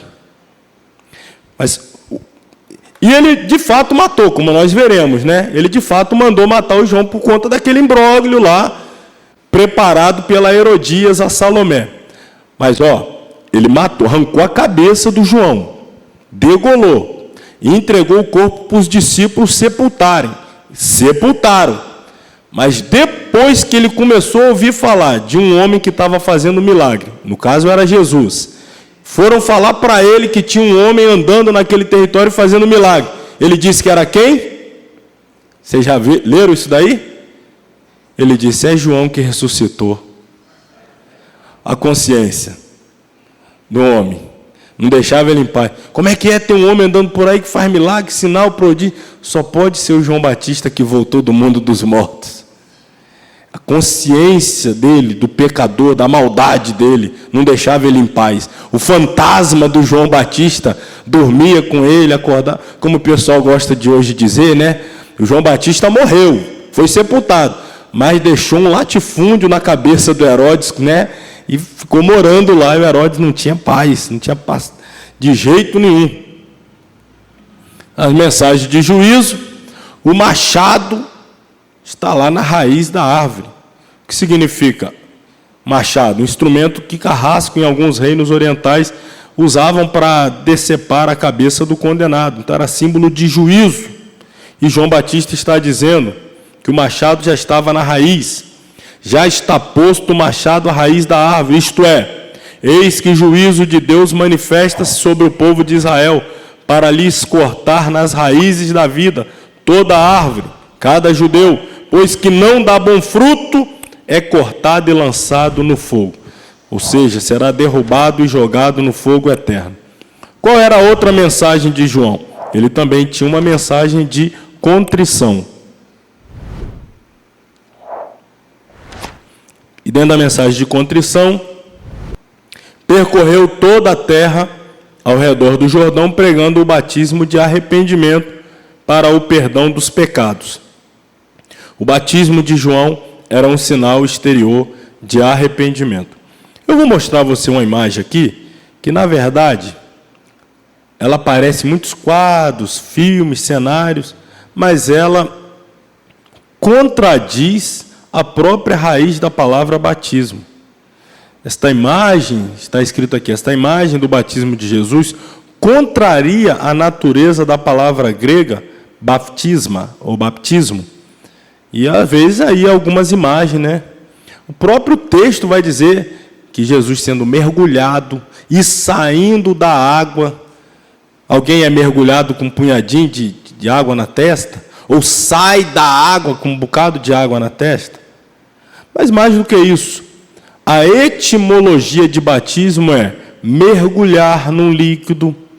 Batismo significa estar imerso, entrar no meio qualquer, mergulhar, afundar-se, enterrar mergulhando, meter na água, entranhar-se, desaparecendo para baixo, no caso aqui em líquidos. Então, era uma das mensagens de João. Outra mensagem, santificação. Produzir, isto é, mostre, revele frutos, atos dignos de arrependimento. Isto é, mostrai através de atos e palavras práticas que vocês se arrependeram. E não comeceis a dizer em vós mesmos, temos Abraão por pai. Ou seja, o título hebreu não vos poderá isentar do juízo divino, porque eu vos digo que até destas pedras pode Deus suscitar filhos a Abraão. Isto é, até mesmo destas pedras do deserto, Deus poderá fazer vidas descendentes de Abraão. A mensagem dos profetas literários e dos não literários sempre esteve comprometida com a santidade e a santificação divina. Amém. Então, acabamos de falar aqui, dentro das preparações prévias que Lucas dá muita ênfase, a primeira delas, a vinda do precursor, João Batista. A segunda preparação prévia é exatamente o batismo. Vamos falar um pouco dele aqui agora. O batismo. O batismo de Jesus e os passos prévios do homem que Deus usa. Essa mensagem aqui do batismo já é uma mensagem poderosa. A gente seguir aqui os passo a passo, pode ser os tópicos até de uma mensagem. Primeiro, sendo Jesus batizado. Lembrando, mais uma vez, Jesus não precisava ser batizado, uma vez que batismo é símbolo de sepultamento da velha natureza para nascer de novo. Mas Jesus se submete. Então, isso é um símbolo do novo nascimento. O texto segue dizendo, estando ele, ou seja, Jesus, a orar, então o segundo passo é uma vida de oração. Estamos falando de preparação prévia, é o homem que Deus usa, o homem perfeito, o caminho da perfeição. Primeira coisa, tem que dizer não para a velha natureza. Como se Lucas estivesse dizendo, ei, povo do mundo grego, que estão querendo atingir a perfeição humana, estão querendo chegar à condição de homem perfeito. Vocês querem mesmo se transformar em homens perfeitos? Queremos. Qual é o primeiro passo? Renegue o homem que vocês são. Diga não ao homem que vocês são. Sepultem o homem que vocês são. Faça morrer o homem que vocês são. Então, o primeiro passo é morrer para o mundo, nascer de novo. E agora? Agora viva uma vida de... significa dependência, reconhecimento de que precisa da direção de Deus, precisa estar em comunhão contínua com Deus, precisa estar ali conectado com Deus para entender o que Deus gosta e o que Deus não gosta. E uma vez sabendo o que Deus gosta, você busca fazer. Sabendo o que Deus não gosta, você busca evitar, ou seja, não fazer. Então, a vida de oração será a sua vida de energia, de força, de poder, para manter o velho homem morto e manter o novo homem cada vez mais vivo. A vida de oração garante falta de nutrientes para o velho homem, mantendo, portanto, inoperante, e todos os nutrientes que alimentam o novo homem, fazendo com que ele cresça, se fortaleça, esteja cada vez mais robusto e no controle de todas as coisas. Então, sendo Jesus batizado, estando ele a orar, o que aconteceu? O céu, terceiro passo, o céu aberto como consequência da oração do servo. Então, todo aquele que morre para o mundo e vive uma vida de oração, pode ter certeza que terá sempre céu aberto sobre si. Vai viver uma vida de céu aberto. O que é céu aberto? As portas do céu estão abertas. A comunicação com o céu está sempre aberta.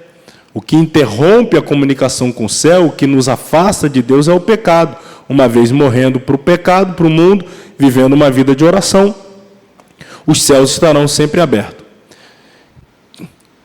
E o Espírito Santo desceu sobre ele, no caso sobre Jesus, em forma corpórea como pomba.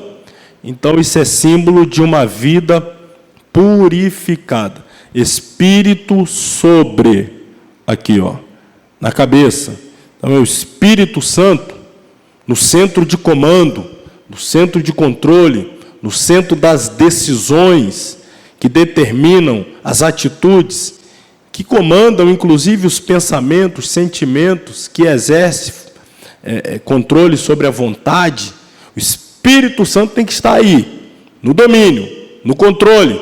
E se assim for, ele vai garantir os seus passos, a sua conduta, suas posturas, palavreado, etc. Uma vida purificada. Está aqui a imagem, né? Ele saindo da água, céu aberto, e o Espírito descendo em forma corpórea como uma pomba e pousando sobre ele. E aí o próximo passo, quinto passo, e ouviu-se uma voz do céu que dizia: Tu és o meu filho amado, em ti me comprazo. Então o quinto passo, é preciso que Deus confirme a filiação do servo. E vamos ao sexto passo. Então foi conduzido Jesus pelo Espírito ao deserto para ser tentado pelo diabo. Sexto passo, é preciso ter uma grande experiência com Deus no deserto. Então, o homem que Deus usa, o homem perfeito, segue esses passos. Morte da velha natureza, vida de oração, vida purificada, céus abertos, Espírito conduzindo em tudo, e experiências com Deus, né? E o céu, o Pai falando na vida dele. Vamos falar, eu disse que a gente ia falar ainda hoje, e a gente vai encerrar a aula com o que é mais destacável em Lucas, que são as parábolas.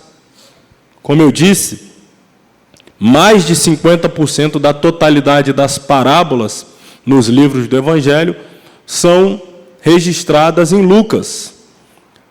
Parábola, a palavra portuguesa parábola vem diretamente do grego parabolê.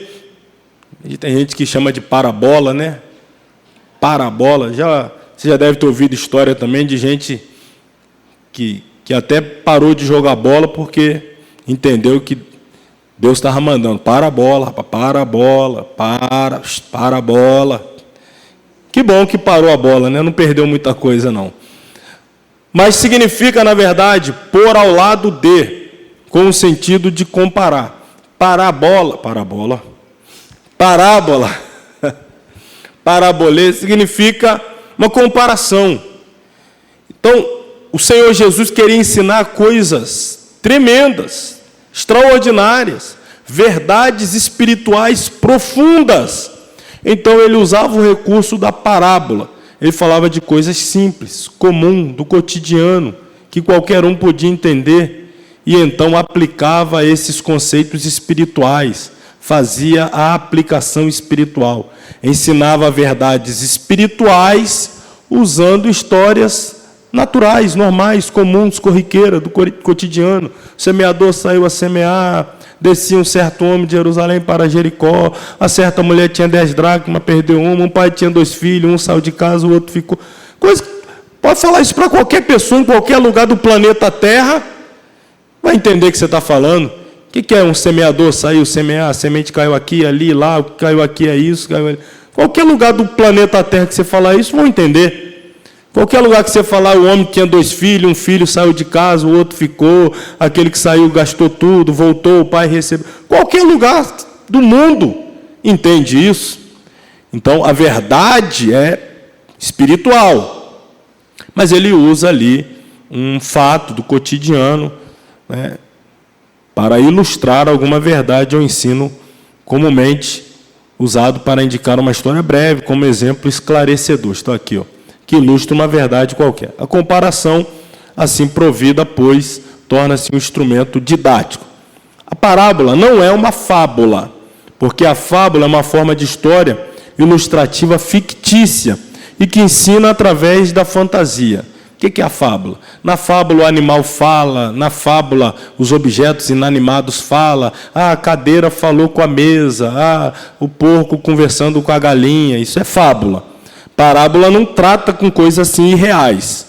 Tudo que é tratado na fábula é factível, acontece, é real, é do dia a dia.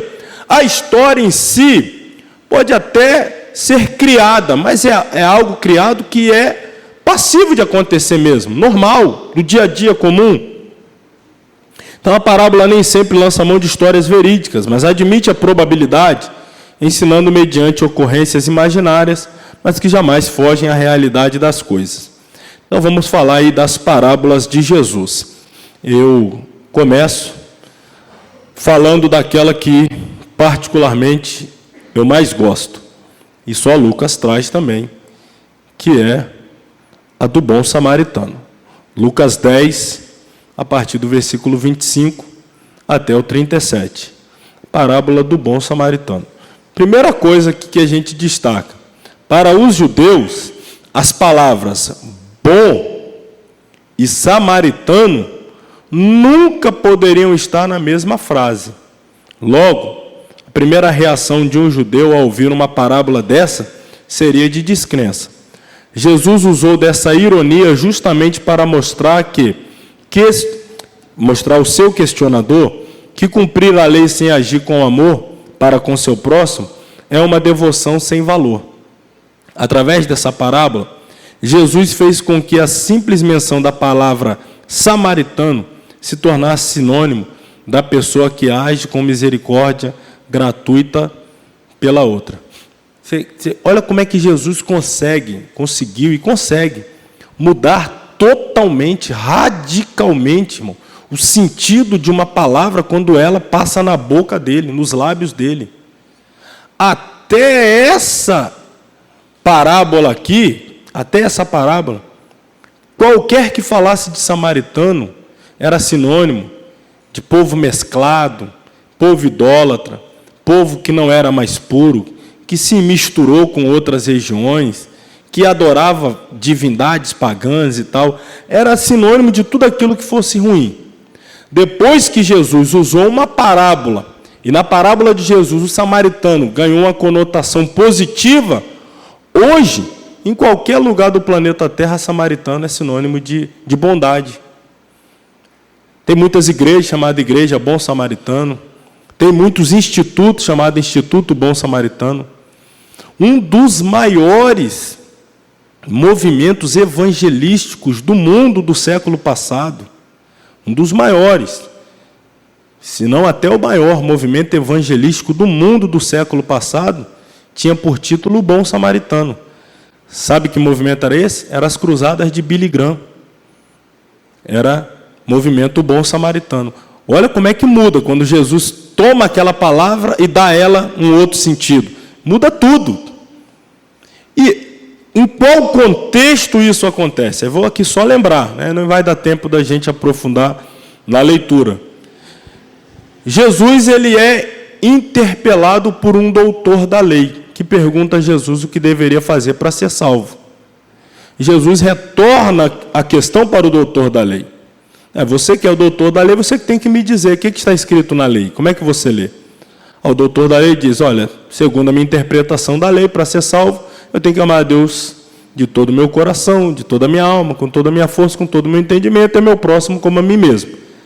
Aí Jesus então diz, muito bem, perfeito, faça isso, e você vai viver. Você quer ser salvo? É só você praticar isso que você acabou de dizer. Aí o doutor da lei, buscando justificar-se, diz para Jesus, mas quem é o meu próximo? Como é que eu vou fazer bem ao meu próximo, se sequer sei quem é o meu próximo? Claro que ele estava sendo hipócrita. E aí Jesus, então, para fazê-lo descobrir quem é o próximo, então propôs a seguinte parábola. Então, a parábola, ela nasce com o objetivo de fazer aquele doutor da lei entender quem era o próximo e como deveria agir quando ele encontrasse com o próximo. Aí vai falar de um certo homem que descia de Jerusalém para Jericó, cai nas mãos de salteadores, que o espancam, o roubam, deixa ele cair da beira da estrada quase morto. Ocasionalmente, descia pelo mesmo caminho um certo sacerdote. Esse sacerdote está representando esse doutor da lei. Ele é do mesmo grupo, religioso, cultural e tal. Qual é a atitude desse sacerdote? Ele passa, ele vê o homem caído, e ele faz o quê? Passa de largo, se afasta, não se aproxima, não socorre, não ajuda. Aí o texto segue, um levita que passava pelo mesmo caminho, vendo o homem na mesma condição, fez o que também? Passou de largo. O que Jesus está falando, esses dois representam esse doutor da lei. Vocês sabem quem são as pessoas que necessitam de ajuda, mas vocês não ajudam. Vocês fingem que não sabem. Vocês passam de largo. Vocês passam por cima. E ficam se escondendo atrás dessa hipocrisia de que não sei quem é o meu próximo. Você passa diante dele todo dia, mas evita socorrê-lo. Faz de conta que não sabe. Porém, um samaritano passou pelo mesmo lugar. Aí o doutor da lei já pensa, samaritano? Nossa, pior tipo de pessoa que existe. A ralé da ralé, a escória da escória. Pois é, mas quando ele viu aquele homem, o samaritano se encheu de íntima compaixão, se aproximou dele, atou as feridas, deitou azeite e vinho, colocou na sua cavalgadura, levou até a estalagem, hospedou o homem lá, pagou a hospedagem, mandou o hospedeiro cuidar dele, garantindo que, se não fosse suficiente, quando ele voltasse, pagaria o excedente, o que passou. E aí, doutor da lei, qual você acha dos três que foi o próximo daquele que caiu na mão dos salteadores? Sabe qual foi a resposta do doutor da lei?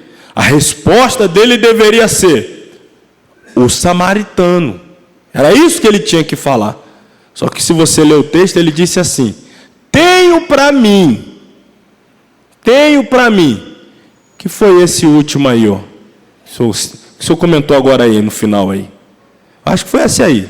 Até esqueci quem é. Esse aí que o senhor falou por último. Era isso que Jesus fazia, olha. Não tem nome, realmente não tem nome.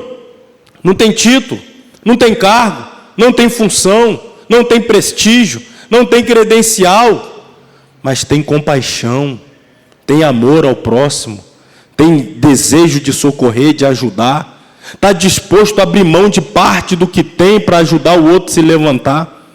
Aí Jesus encerra a parábola dizendo, e aí, se ainda está interessado em ser salvo, porque você chegou até me perguntando o que deve fazer para ser salvo, você ainda quer saber o que deve fazer para ser salvo? Sim, eu quero. O que eu devo fazer para ser salvo? Imita ele. Você vai ter que ser igual a ele. Como é que é? Você vai ter que ser igual ao samaritano. Se você quiser ser salvo, a partir de hoje, o seu modelo, o seu exemplo a ser copiado se chama samaritano. Imagina que pancada naquele doutor da lei. Que conversa, para eu ser salvo vou ter que imitar o samaritano. É isso que o Evangelho faz com a gente. A última coisa que você queria ser, aí Jesus, qual é a última coisa que você queria ser? Ah, a última coisa que eu queria ser era pastor, então você é pastor. É assim que funciona, irmão. Oh, Deus me livre, a última coisa que eu quero na terra é ser líder de ciclo de oração. Você acha que você vai ser o quê? Vai ser líder de ciclo de oração. Irmão, é um golpe no nosso ego mesmo. É ali onde a sua vontade não manda nada, não fala nada, não quer nada. E é onde você prova que você faz por amor a Ele, obediência a Ele. Ou vai dizer que é só eu que pago aqui a língua que falo? Você nunca pagou. Jesus nunca fez isso com você. O que você disse que não queria, Ele falou, agora você vai fazer. Exatamente para mostrar quem é que está no controle, quem é Deus e quem é servo. Acontece, para mostrar quem é quem.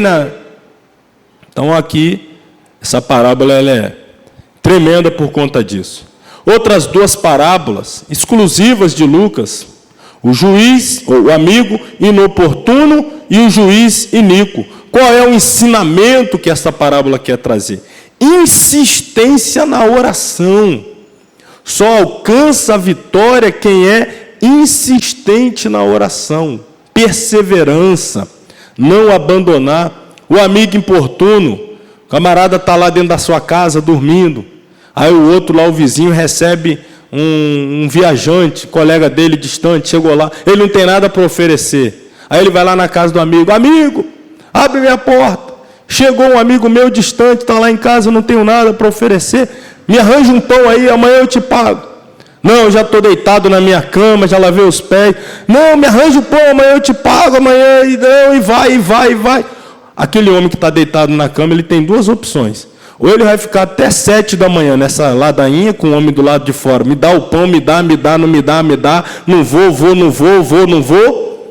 Ou ele levanta, dá aquele pão e no outro dia ele vai lá e acerta as contas com o camarada. Faz o que tem que fazer. Mas o que ele está ensinando? Jesus está ensinando, ele vai ganhar ali o que ele deseja pela insistência, pela perseverança. Está batendo. A mesma coisa o juiz iníquo. Não temo a Deus, nem temo aos homens. Mas essa mulher todo dia vem aqui e pede, faz justiça. E o homem era o quê? Ele era um juiz. E a mulher está pedindo para ele fazer o quê? Justiça. Ele não queria fazer o que ele tinha que fazer. Ela não está pedindo nada demais. Só está indo lá e me faz justiça. Ah, sai daqui, mulher. No outro dia, faz justiça. Ah, mulher chata, já falei, sai daqui. No outro... Faz justiça. Ainda que eu não temo nem a Deus e nem aos homens. Mas essa mulher, porque ela me incomoda, eu vou fazer o que ela me pede. Aí Jesus, olha, ele pega um exemplo de pessoas que cedem ao pedido pela insistência, ainda que não sejam boas, sejam até más. No caso, o juiz era iníquo. Aí ele então traz para o mundo espiritual. Imagina Deus, que é bom, é longânimo, compassivo, misericordioso, é Pai. Ele não vai atender o pedido de vocês que estão ali insistentemente batendo a porta? Então não desista, pede.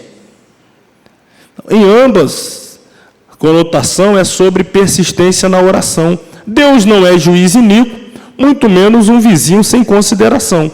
O que vale aqui na parábola é a comparação. Devemos insistir em nossas petições, pois o Senhor está pronto a nos escutar e atender. Se tanto um juiz desonesto quanto um vizinho no seu sono são capazes de atenderem a quem insiste com eles, tanto mais Deus que é amor. Próxima parábola, Lucas 15. Vale a pena nessa aí você abrir, que eu quero chamar a sua atenção só para um detalhe. A gente vai encerrar aqui no Lucas 15 mesmo. Lucas 15 nós temos chamado de o capítulo dos achados e perdidos, né? Capítulo todo.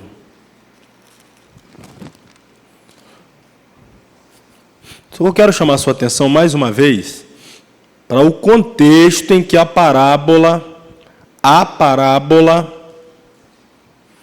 ela é proposta. Observe o versículo 1. E chegavam-se a ele, está falando de Jesus, chegavam-se a Jesus todos os publicanos e pecadores. Com que finalidade, diz aí o texto? É publicano, é pecador, mas só quer ouvir, quer aprender, quer estar atento aos pés dele ouvindo. Versículo 2. E os fariseus e os escribas murmuravam, dizendo: este recebe pecadores e ainda por cima come com eles. Então, os pecadores e publicanos vinham para ouvir. Os fariseus e os escribas ficavam só o ódio, como diz, né? Falando consigo mesmo. Mas como é que pode? Recebe publicano, recebe pecador, ainda come com eles. Aí olha o versículo 3. E ele lhes propôs o quê? Ó, singular, hein? Esta parábola. Dizendo, aí começa, que homem dentre vós, aí vai começar aqui a ovelha perdida. Aí daí a pouco entra a dracma perdida, mas não é outra. Ele não propôs estas parábolas. Ele propôs esta parábola. Nós temos aqui uma parábola. Só que Jesus deu 3 formas de interpretá-la. É para ampliar o entendimento. Mas tudo fala da mesma coisa. Sobre perda de valores. E a responsabilidade de ir em busca dos valores perdidos. Então é interessante que a parábola começa com a ovelha. O homem tinha 100 e perdeu quantas? Uma. Quem é bom de matemática aí? Quem tem 100 perde 1, perdeu quantos por cento? 1 é quantos por cento de 100? É 1% mesmo. Aí daí a pouco a mulher tinha 10 dracmas, perdeu uma. Uma de 10 dá qual porcentagem aí? Agora já é 10%. Daí a pouco o pai tem 2 filhos e um se perde. Quantos por cento? 5, ó, perdeu 1%, 10%, 50%. O que ele está ensinando? As perdas começam como? Pequena. Mas se você não for atrás para recuperar, ela só vai aumentando. Ah, só perdi isso aqui, ainda tenho bastante. Ah, não perdi 10%, mas ainda tenho 90%. Ah, perdi 50%, mas ainda tenho metade. Só vai aumentando. Se você não valoriza as pequenas perdas no mundo espiritual, a tendência é perder cada vez mais. Então ele começa aqui com a parábola falando do pastor, a comparação da ovelha desgarrada, usada para indicar qualquer situação em que a pessoa se afasta de seu convívio comum ou objetivo, vem dessa parábola. Na época de Jesus, um rebanho de 100 ovelhas era um patrimônio considerável, de forma que não compensava pôr em risco a maior parte em razão de apenas uma. Arriscar 99 para ir em busca de uma. Mas os pastores mais atenciosos colocavam nomes em suas ovelhas e as conheciam individualmente. Era uma ligação afetiva e não apenas objetivando o lucro. Jesus usa a comparação para demonstrar que Deus se importa muito mais que isso com o pecador, com o filho desgarrado. Aí segue para a dracma. Tinha 10, era como se fosse um colar possuindo 10, perdeu uma, 10%. Na época de Jesus, a dracma era uma moeda equivalente ao denário romano, cujo valor pagava um dia de trabalho. Além do prejuízo financeiro, mulheres recebiam um adorno com 10 dracmas ao se casarem, e a perda de qualquer das moedas era um sinal de grande vergonha, pois o adorno representava a fidelidade. Seja pelo valor financeiro ou cultural, se trata de uma parábola sobre a busca do que está perdido, que tem o seu valor no reino de Deus. O interessante aqui nessa parte da dracma, está aqui no versículo 8, qual mulher que tendo 10 dracmas, perdeu uma, a primeira atitude dela é acender a candeia, o que nos mostra que ela estava no escuro. Então, a primeira coisa que ela faz é sair do escuro e vir para a luz. E quando ela vem para a luz, ela varre a casa. O que nos mostra que a casa estava suja, mas a sujeira não foi revelada porque estava no escuro. Então, quando ela perdeu uma dracma, ela tem a iniciativa de acender a luz e varrer a casa. Às vezes, perdas vêm exatamente para a gente sair do escuro e mandar embora a sujeira que está ocupando o espaço na nossa vida.